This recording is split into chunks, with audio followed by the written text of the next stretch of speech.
Hi, how you doing, folks? This is Mitch from Hard Intentions YouTube channel. We also have HARDINTENTIONS.com where we have some really cool stuff. Shirts, hats, art. Check us out. You might find something you like.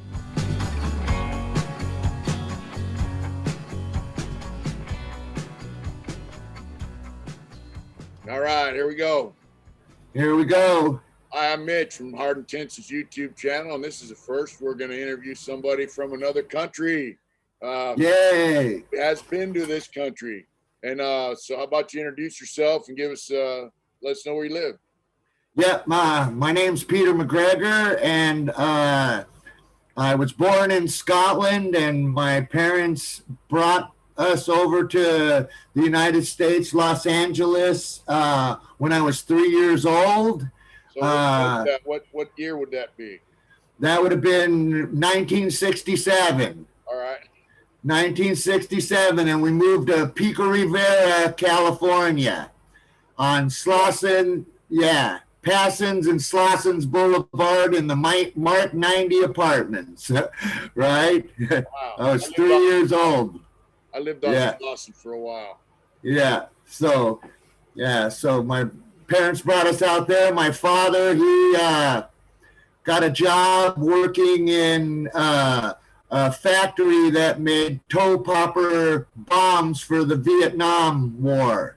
They were short bombs, toe popper plastic bombs that they threw out on the trails during the Vietnam War. There was a shortage of tradesmen in America because everybody was out to war. Right. And so they started recruiting from other countries, and he worked for British Railways, did his apprenticeship. He was actually indentured when he was 15 there. His father brought him down there. Yeah. So, yeah. Still had indentured servitude back then? Yeah. So he to learn a trade. Yeah. So you got indentured, and then part of the indenturement was you got your trade, and they learned how to build a steam and diesel locomotive from the ground up. And then they just had started with the electric trains. So he did that, seen an ad in the paper, applied for it. And there was, a couple hundred people, and he got to come to America,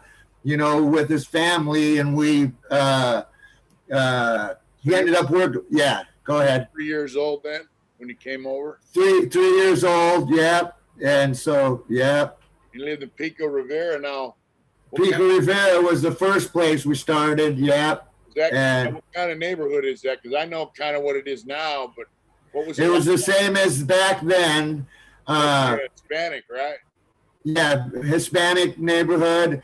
And then we were there a couple of years, and then we moved to Cudahy, which is by Bell Gardens and Huntington Park, City of Bell. Yeah, Atlantic and Florence Avenue. Yeah, all right. Right there. You know what I mean? Right in the middle of. Still kind of Hispanic and white there, right? Yeah, more so. Yeah, not too many white boys in Cudahy. Yeah. The closest ones was across about a couple blocks over. A family of them that got tight with me and my brother. And we were basically, on our own there, but up in a Chicano neighborhood. That's it. Street gangs, territorial. LA, yeah. That's LA, man. And I was in youth authority with guys from Pico Rivera and Pico Nuevo and Pico Rivera. Yeah. Fight each other all the time. I was 18 and F-13 and White Fence. Yeah. And then over the bridge, I live right next to the LA River. Okay. Right, it dead ended, and we made a little gang, about 10 of us, called the Dead End Boys. Yeah. You know what I mean? Nothing to, you know what I mean? Not a really, big clique or whatever, but we grew up with them all. That was the thing. What was that like, being a white dude, growing up in that neighborhood? You're also a foreigner, right? Yeah. But we were yeah, when we moved over there, we started seeing it. Went to elementary school and then to junior high school, and that's sort of kind of when my life sort of took a turn because I was a good student in elementary, good grades. Yeah. Parents were real hard working. Mom and dad working. Bought a house in Cudahy. Yeah. And but they were drinkers. You know what I mean? From the old country. Yeah. Yeah, Scotland, and and the discipline was Scottish style, Yeah, you felt the your fist. My dad had fists like sledgehammers, you know what I mean? And then if I could take a punch from him, I could take a punch, And I was like, is that all you got? You know what I mean? Because if you can imagine being in that neighborhood, but we grew up with these guys, you know what I mean? That later became what's now Serenos and, growing up there, I mean, going through junior high school, you're probably exposed to, all right, now, you're being like, hey, there's gangs around here, right? Yeah. And then, it's fighting, dope use. I mean, drugs probably were not like they are now, but they were around. But, the Cholo style, that was it. That's the graffiti, graffiti everywhere. Yeah. On my corner, there was a biker bar, and then there was a Foster Freeze, and everything was just peppered with graffiti. Yeah.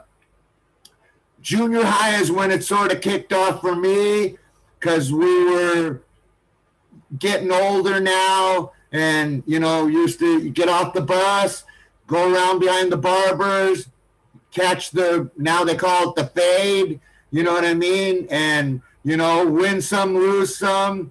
Can't say I was, you know what I mean? I was a thin guy. We played some baseball at the park, on a team, and little Pop Warner. And it was just tough. It was tough. You know what I mean? You had to back up if you were gonna, if somebody said, was causing your problem, you went and handled it. And I found with these Hispanic guys, Chicanos, you did your thing around back the barber, whatever, and then it was done. Yeah. It was done. Win, lose, or draw. But they sort of respected me and my brother because we didn't take no shit. They called us the Scottish boys. You know what I mean? Yeah. Them Scottish boys, man. Don't mess with them McGregor boys. You know what I mean? Yeah. They ain't having it. But then when I got to junior high, we got bussed, and it was like 3 or 4 miles from the house to Huntington Park. Then it was on. Then it was really on, and so what kind was that? Sorry, that was just worse than my neighborhood. Yeah. Is that Hispanic, black? Hispanic. Yeah, the school mostly Hispanic. Yeah. What were they like a little more hardcore or what? Yeah, well, you had more cliques there because before it was just the 3 cliques. But then when we were getting bused to Huntington Park from Cudahy, then it was, on. But that's when sort of I started getting where cliques were after me because we'd have things in the bathroom, and maybe because my dad got us all steel-toed boots. Yeah. All us, my buddy Blair and Blake. Yeah. People out. And just so people got to get a picture of this, like when we grew up, you're a little younger than I. You're younger than I am. Excuse me. I'm getting over it's damn cold, but back when we were kids, in certain parts of the state, they would bus people. Like they'd bus white kids into black schools. They bus black kids into white schools, and the Chicago thing fit in. I didn't really experience in San Diego, but it sounds like you did in LA. Integration, yeah. But that's what, everything, and it all be peaches and cream, and But you know, sort of we grew up with the guys in the clique in our area, and that was one of the bigger, more powerful cliques. And they were at me and my brother all the time. Oh, come on, join us. And, and we were just like, we're cavachos, you know what I mean? We you know what I mean?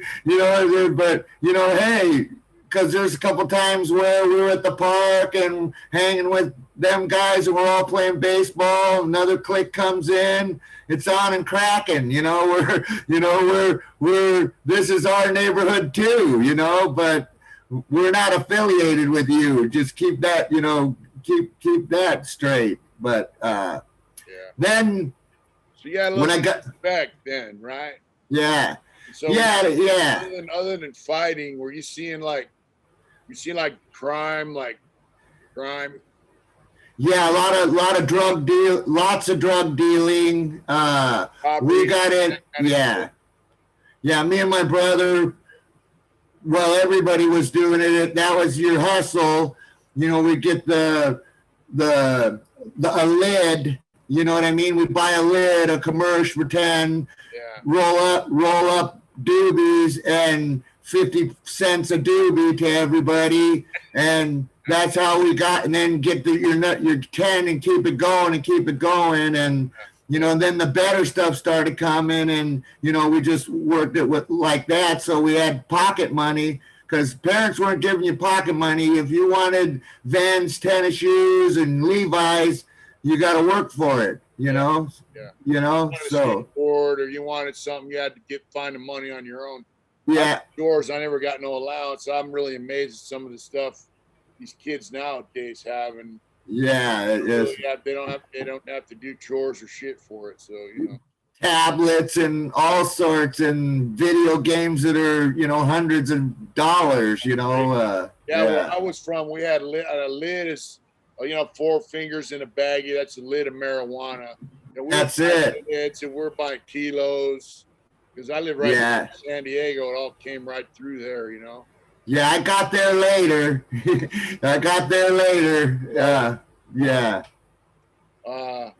So you were starting it. Were you like using a little bit, like smoking weed, drinking? Yeah.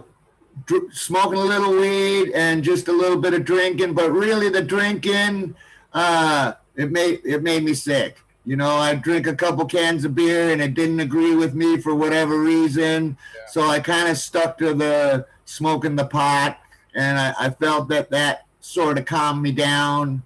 Yeah. Now I find that it probably made me a little paranoid at times, I think, looking back at, through my life. Yeah, so did you get into any other dope or? Later on down I did, but, when I started getting into trouble was in junior high, and I met up with a couple white guys from that neighborhood that were stealing cars. Yeah. Okay. Brand new ones though, off the lot, and bringing them, and we were getting money for them over on Bandini Street, at a chop shop.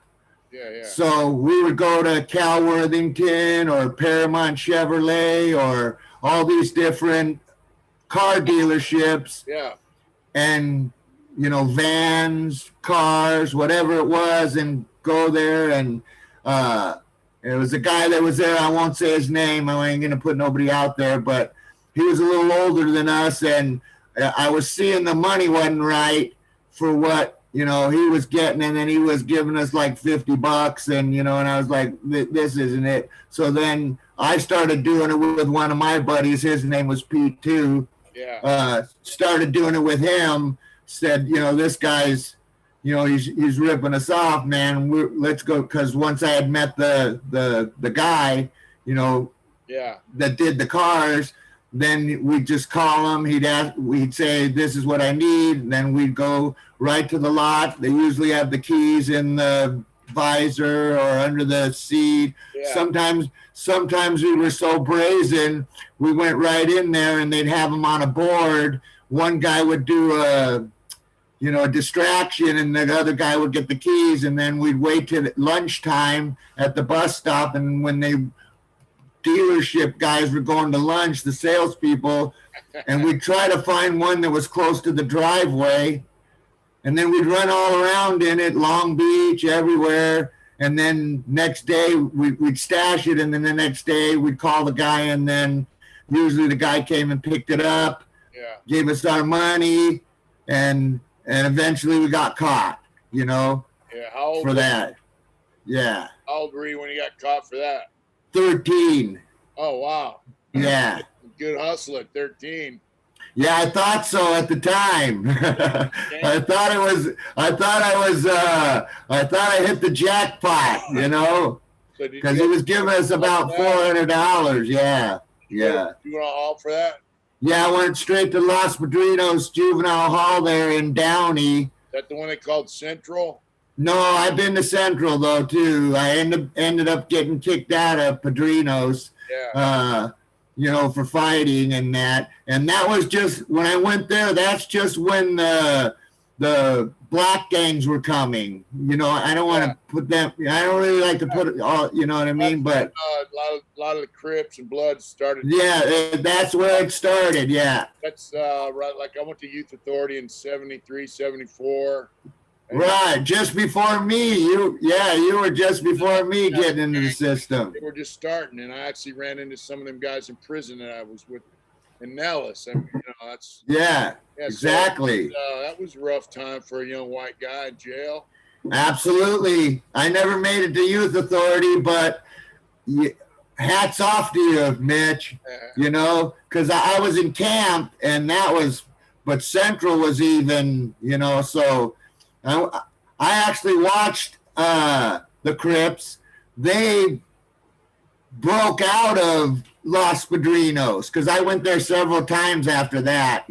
Once I had went and then got probation and all that, I wasn't doing what I was supposed to be doing. So they were, every time they could catch me, they were locking me up. Yeah, I went through that phase, but a lot of it was on me. A lot of it was on me. It was all on me. Yeah, it was all on me. Yeah.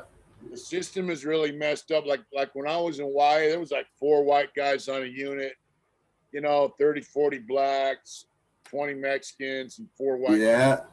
So, we always got the brunt of it. But that's it. It starts giving you a fucking attitude, and you go from that, then you go home, and it's like, it's hard to shake that attitude and get on the right track. It sure is. But I watched them. We were playing flag football, but it was really like tackle.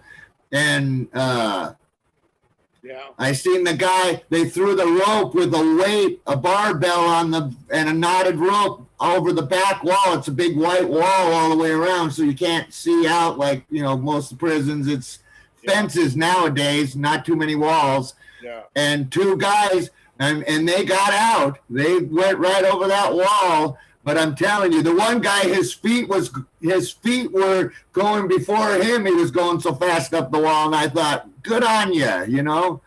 And they locked down the place for a week, but it was worth it to see it, And I got into a little trouble there. Yeah. Oh yeah. Central Juvenile Hall, man. People don't understand, Youth Authority, all that juvenile hall. It was more violent to me than prison. Prison was more deadly, but Youth Authority and juvenile, it was more violent, Yes, it was. It surely was. Packed, whatever, it was rough. It sure was. Well, the odds were against us, and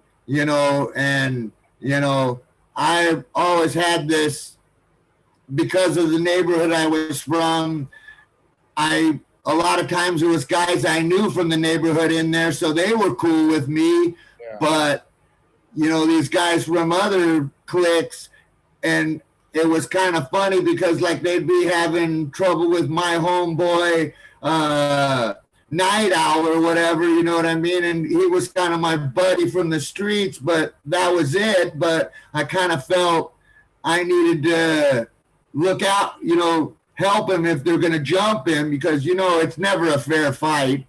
you know, and that got me in a lot of shit, and I was always in the hole. And then they finally said, we're shipping you to Central, and then it was really cracking. Los Padrinos was soft compared to Central, and they stuck me right in the bloody gang unit. And I think there was one other white guy, and but you know, I made it through. I got my shit kicked out of me a few times, but and got back out of the hole and go right back after the guy, you know, and right back in the hole, you know. But you know, I just, you know, I wasn't a tough guy, but I wasn't gonna have it either, you know. Yeah, I wasn't gonna have it. As you got older, like, did you go to high school and then any of that kind of? No, I pretty much went all. I went. They finally had enough of me. They sent me out to, because Wayside, they used to have a prison there, and then there was an honor prison that turned it into a juvenile. So it's right up the road from the prison. Then they had like an honor dorm for the, but then they made a juvenile. So it was dorms. So they sent me there, and it was like for 6 months or whatever. And I made it like 5 months and 2 weeks. It was like a program. And then that was it. Off to back to Central, then off to Scott and Scudder or camp, you know? Yeah. And then I went to a place in San Dimas called Camp Glen Rocky. And that was, I think, probably almost like for like with YA. Yeah. Because it was like the last chance. If you didn't make it there, you're going to YA. But I got lucky and ended up at Boys Republic in Chino. I've heard of that place. Yeah, making wreaths for Christmas. People, it's called the Delarobia Wreath Production Center. Steve McQueen bought TVs and all that for there, and he had a big, But that was... He was a screw up when he was a kid, you know? Yeah.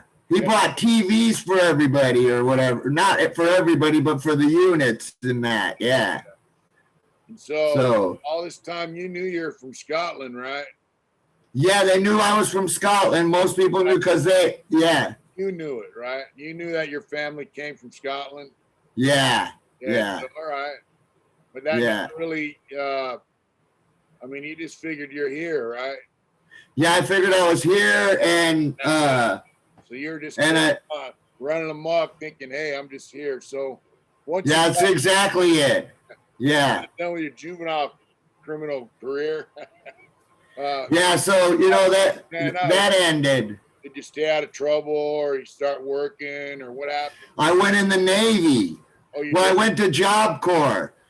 At 16 and a half, I got out. I wrote a letter to a judge. And I said, look, I've been doing all this time on a GTA and selling a little pot, and I've been doing all this time because I've been getting into trouble, and they keep extending me and all that, when really, basically, it was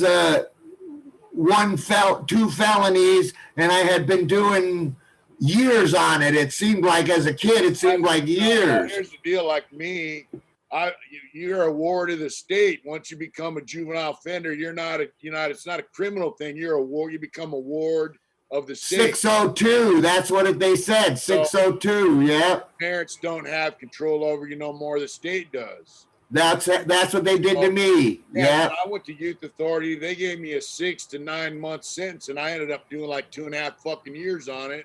Because I was trying to escape, all kinds of shit. They can drag your time out without ever charging you. Exactly. Not letting you go home. Yeah, I mean. And so I wrote a judge and said, hey, because I was doing good at Boys Republic and had a couple, I was doing good. I got an outside job. Yeah. Plus I was going to school the whole time, so I think I got a top-notch education, reading, writing, arithmetic. I'm not dummy by no means. And that's all on the state of California, because you had nothing but to do but sit in the classroom and learn. You know, and I was reading college level at 14, 15, and, you know, because you had nothing better to do, you know? Yeah. So, you know, so thank God for, you know, because now later in my life, you know, when I'm in meetings and things like that, I can articulate, and you know, I do really well. And I think back of that education, because there's not that many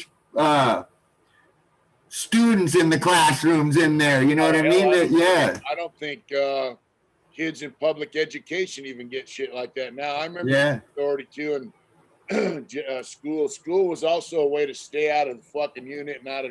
You're in school, you weren't fighting, you know. So that's it. That's exactly how I thought about it. You're not dealing with all the mess. Yeah, you're not dealing with all the mess. Yeah. So, what did the judge tell you? Sorry?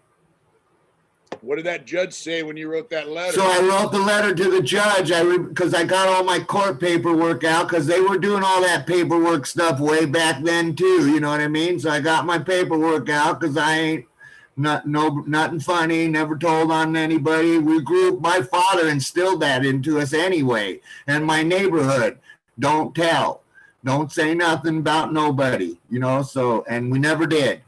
And I wrote the judge and I said, hey, you know, this has been, I'm doing like 4 years on this and should have been got home, but you know, I'm doing good now.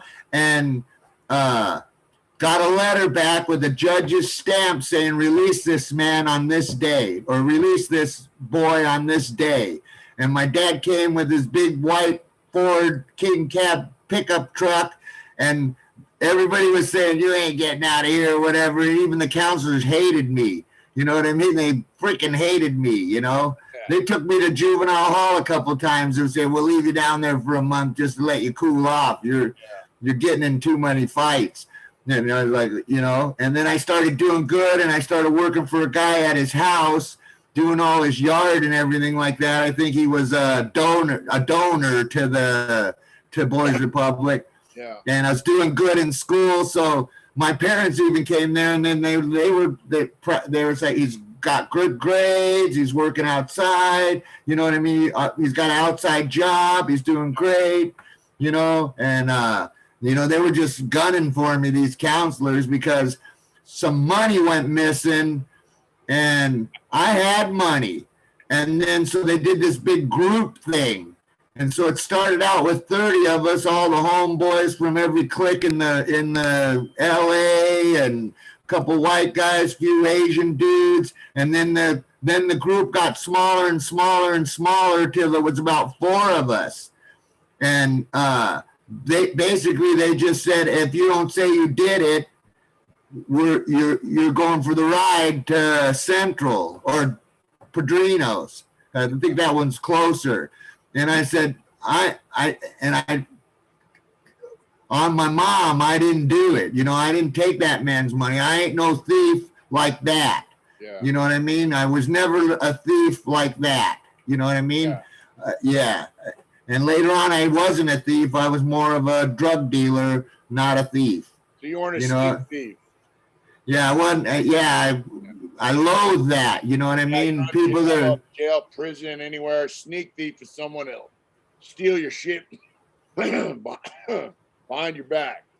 You know, and then come and shake your hand and give you a cigarette that they stole from you. Yeah. Cigarette you stole out of your cell, you know? Yeah, that's exactly it. Yeah. Some guys usually end up getting stabbed. Yeah, they usually get dealt with. That's for sure. And so they took me there, and then they brought me back because I admitted it. They brought me back, the Padrinos. I was in the hole for 3 weeks, and then they came down there and they said, if you admit it, then we'll bring you back. And so that when I was there is when I wrote the letter to the judge and said, this is enough. You know what I mean? I can't do it any better. These guys are gunning for me, these counselors, because they were, I don't know what the trip they were on, but I was doing good. In my heart of hearts, I was doing good there. I was doing the program, staying in my lane, staying out of fights, and all trying to do what I had to do to get out of there. I had enough. When you got out of there, right? Came and got you. How old were you? 16 and a half.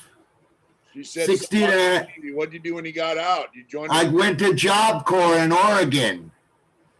Okay. I went to Job Corps up in Wolf Creek, Job Corps Center for welding. And that's where I got my GED, and I got my welding certificate, and then I worked forestry doing the firefighting. We had a bus called White Lightning, and when there was the fires, we'd all have our gear and we'd go to the fires wherever they were, you know what I mean? And so, and I was doing good there, you know what I mean? And while I was doing my GED at Umpqua Community College, the Navy recruiter and the Army recruiter were there, and the guy was like, hey, you know what I mean? So I went, and then they took me to Portland to do the ASVAB test. So I nailed the ASVAB test, you know what I mean? Because I had a good education. I knew, you know what I mean, from the state of California. I had a Class A. Kids in private school couldn't get such a good education. And went to Job Corps, finished that. I think I was in Job Corps about 8 or 9 months, but that was off and cracking there. It was just like, it was jail, you know? You know what I mean? All the different races and fights and all that stuff. And it was just as bad, but I think it was like racially balanced there. So that's what kept a lid on it. And you could get your one-on-one. Country, right? Sorry? And those are people from all over the country. Yeah, all over the place. Yeah. So that was a long bus ride because we went from LA.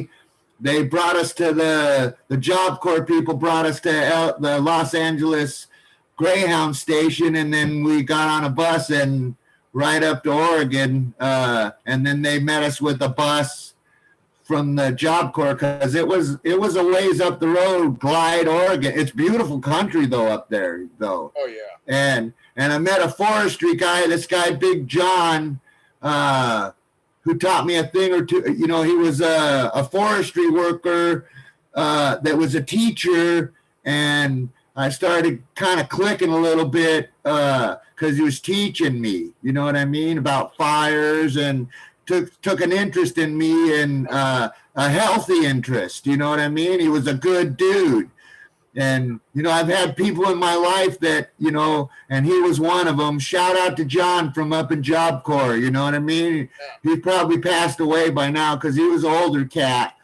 And he was kind of cute. He was going, quit that, you know, what you're doing, you know what I mean? And, you know, you got to plan for your life, and you're doing good. You got your GED. You're one hell of a guy. You know, you work hard on the fire line. I ain't never seen anybody work so hard on the fire line because they didn't have me with no chainsaw. I was with a Pulaski cutting fire line. You know what I mean? And black is black. You know. But anyway, yeah. I'm a cloud. I'm a cloud. A rake. Fire camp. They'll know what the hell that is. I'm a cloud. By hand. And just raking, you know, making fire line, you know. And they were good to us though, fed us good, everything like that. And then so went back down to there. The Navy guy, once he got my ASVAB test back or whatever, he said, I can get you a waiver because you're, you know, when you turn 17, I can get you a waiver and get you in the Navy and get you out of here, you know? And I said, no, I ain't about all that. I'm going back down to LA, you know? And so I caught a bus. They gave me some money. I got my fire money. Maybe about $1,000 or something I had saved. and right on the bus. And my parents had moved to a better neighborhood, bought a house in the suburbs of LA, a place called Rolling Heights. Yeah, yeah. And it was nice. It was nice. Yeah. You know, so when I was like, wow, you know, and that's kind of, I started just for a couple of months slinging and, you know, getting a quarter pound, flipping it in eighths, you know what I mean? That so criminal mentality, you know, the criminal mentality. You're not talking about weed anymore, right? Weed, just weed. Okay. Yeah. Buying quarter pounds of weed, flipping them in eighths, you know, the criminal mentality, you know, started, you know, getting driving stuff and, you know what I mean, and just being stupid.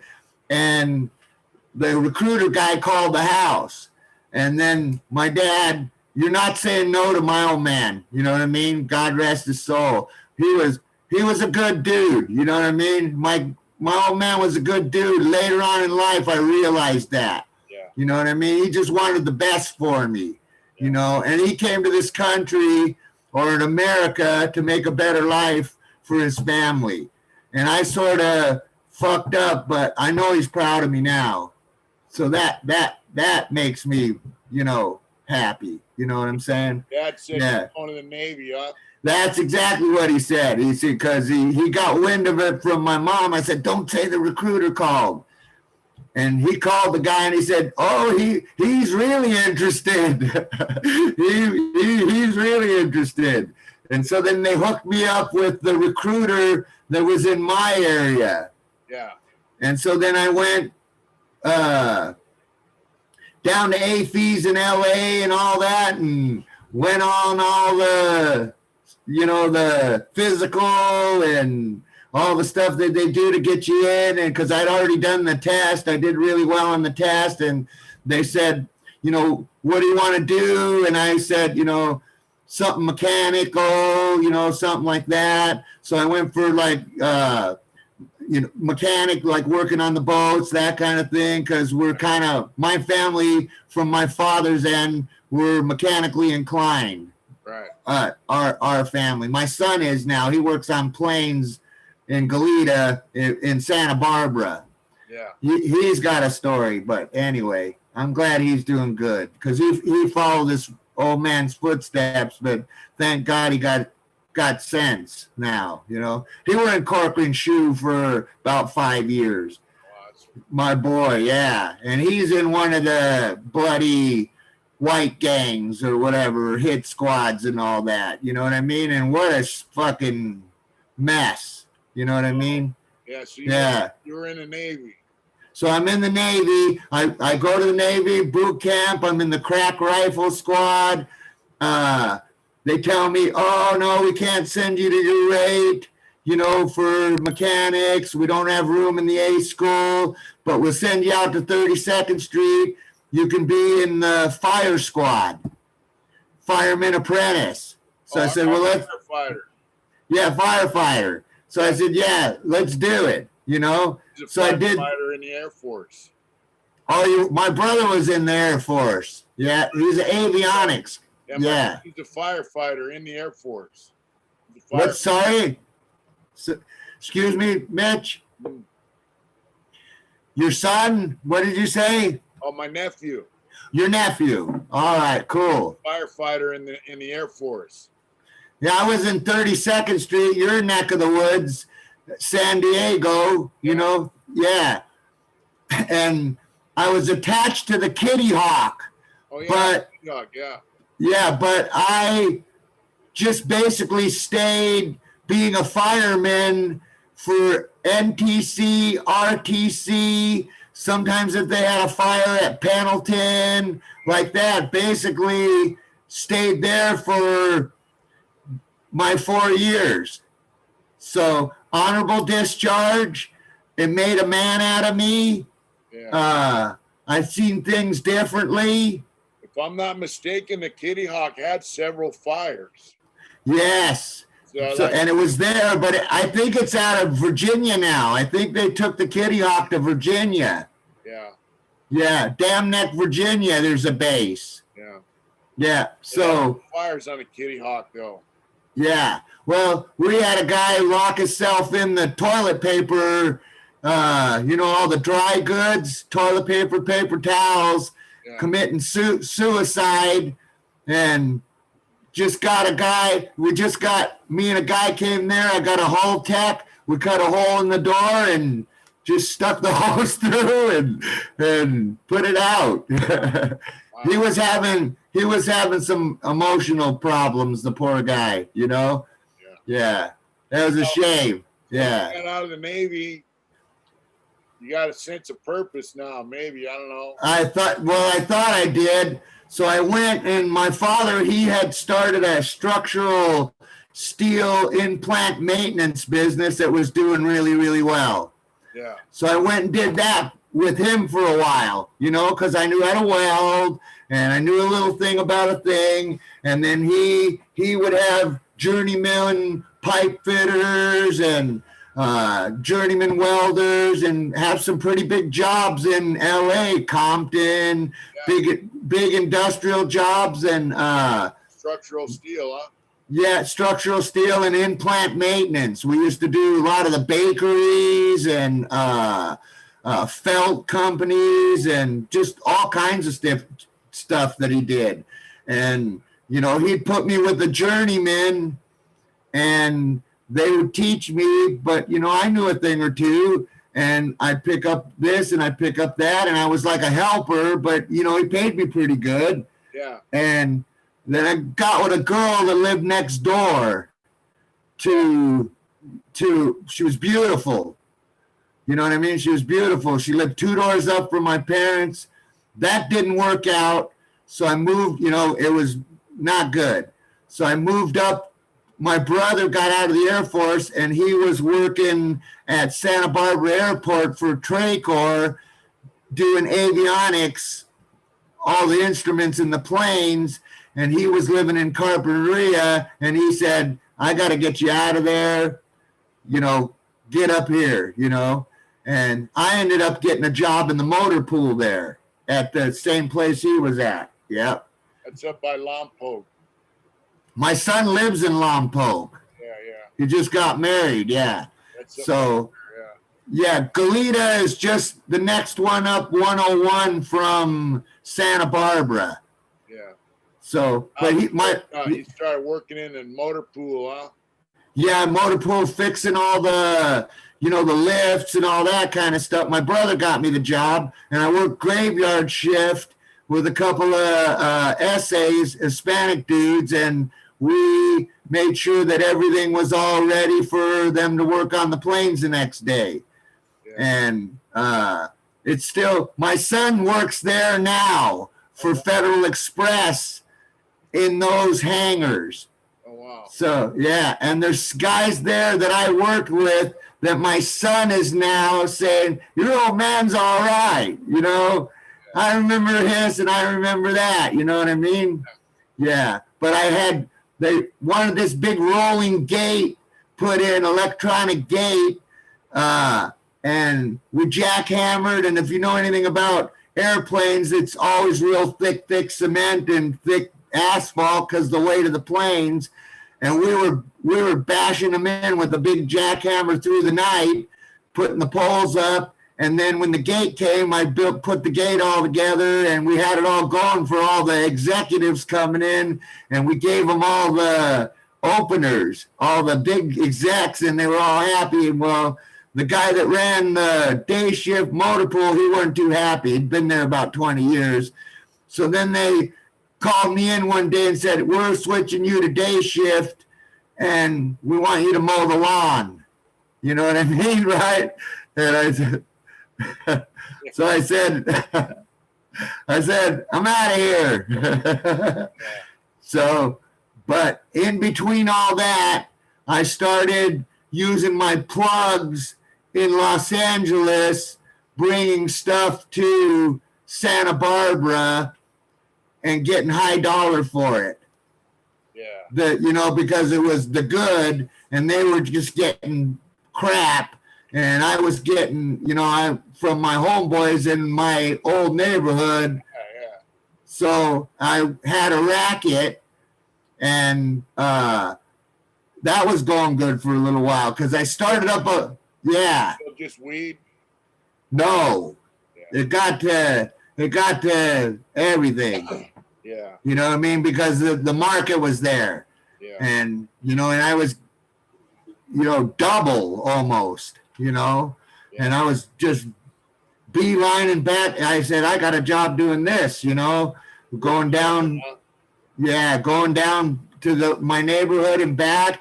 People would give me their money and, and it was, just wads of money, and this is pretty good, thinking I was the shit, but really not. They take it all away in the end. Yeah. You know what I mean? How long did you do that for? I think I did that for about a couple of years. Did it get maybe a little less than that. And so what happened is bigger and bigger or what? No, I kept the same circle, and then what happened is I started freebasing, not smoking crack, but the real deal, and I liked it, I liked that, and making all them runs back and forth that, it was like the wonder thing for me, and ended up just, you after a while, you're not thinking straight, you're not handling your business right.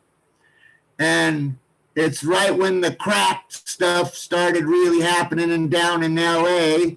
And I still had a couple of my homeboys that lived down in my old neighborhood. So then basically and then the Santa Barbara people, pretty soft, gonna tell on you in a minute. Yeah. And I got the feeling that my days were numbered, hearing things and seeing things, and you know what I mean? And so I just said, boom. I got my truck. I had a 65 Chevy truck that was pretty decked out. It was my pride and joy. And jammed down there and got a spot on Florence Avenue and started selling crack right on the street. Wow. It was my corner. You know what I mean? Yeah. And I had F-13 guys 2 apartments down, and then 18th Street just down here by Carl's Jr. and them apartments all doing the same thing I was doing. And I was right in front of the only security motel. You could be a motel or you could live there. You could have an apartment there. So we got an apartment. And then what I'd do, we took turns, me and my homeboy that I grew up, he just passed away last year. He had a place in there or whatever. We got a place there, and we just, so we didn't get ripped off, back and forth to the window, the money, so you didn't have any, because you're really flirting with disaster when you're doing that, right there, right on Florence Avenue, Friday night traffic, but, a couple grand a night some nights, to me, I thought that was, and cooking it, pretty good money. You thought it was, you know what I mean? A couple grand ain't shit now. Back then, a couple grand was a lot. But and then just keep doing it. And then finally, because we were doing all the cooking and all that, finally I got a plug in Compton, which was a little bit tricky. So my buddy used to let me use his. Hell yeah.